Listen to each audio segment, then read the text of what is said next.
Hi Anthony, how you doing? Well, I guess it's been a couple weeks since I emailed you, and I remember at that time I had promised to make a video showing you some of this stuff. I'm finally getting around to it tonight, so I thought I'd show you what I've got here for taking out into the wild to shoot time-lapse, and why I did it the way I did it. This is kind of my main power pack controller. Now it's somewhat primitive, but there's a reason for that. I'll explain. This runs on a 12-volt battery that's typically used for my cordless drill, and it's super lightweight comparatively. It's not like dragging a car battery around. And from there it goes into this, I made this little cradle to hold it, by the way. That's what that is. It just sits in there, and then it's wired to this bus bar. A couple wires go into this cigarette lighter adapter that I got at Walmart for like $6, and then it goes into a little 100-watt cigarette lighter style power inverter, which plugs into this model railroad controller. Now these are nice, although they are heavy, and this thing is heavy. It's got a nice transform in it. They have great control. You can bring this down, feather it down real low. Whoops, bumped the camera. And it will still drive your motor real nicely. And you can crank it up, and it has forward, reverse, counterclockwise, clockwise, whatever you want to call it, which is super nice for reversing something on the fly.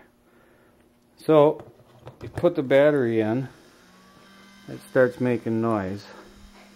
I put a little LED light here. Now these are the Radio Shack pots, which control tilt, track.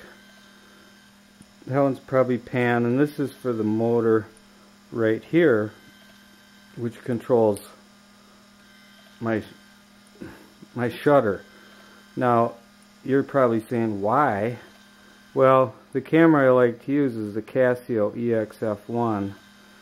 Does not come with an intervalometer function, and there's no way to do it. So I took the remote that came with it, mounted it here, created this cam which pushes on this, and then pushes the little button, right?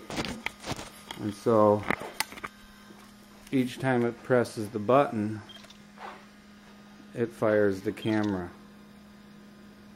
See how that works? That's the Casio. Now, whoops, I bumped it, so it quit working. It's kind of finicky. The back side of it is just a mess of wires, and they all come out and they're zip tied on here in various locations to denote their position here. So this would be that dial, this would be that one, this would be one of them goes directly to this guy, so this is this one. Anyways, you could do it any way you want. And then I bought the super lightweight wire from Radio Shack, because this heavy wire, you know, you get 4 or 5 of those, pretty soon you got some weight. Let's run that track once. Turn this guy on. Okay, so I don't know if you can see that, but it is moving. It's driving that motor real slow. I can see I'm crashing into that thing down there, so let's reverse it. Okay, so that's at 100% speed. It doesn't move very fast. If you turn it way down, it moves a lot slower. Let's see, what else can we show you? I'm going to show you this pan tilt device here that we've got. Come on, I'm trying to mount this in my tripod. There we go. So going to point out a few things here.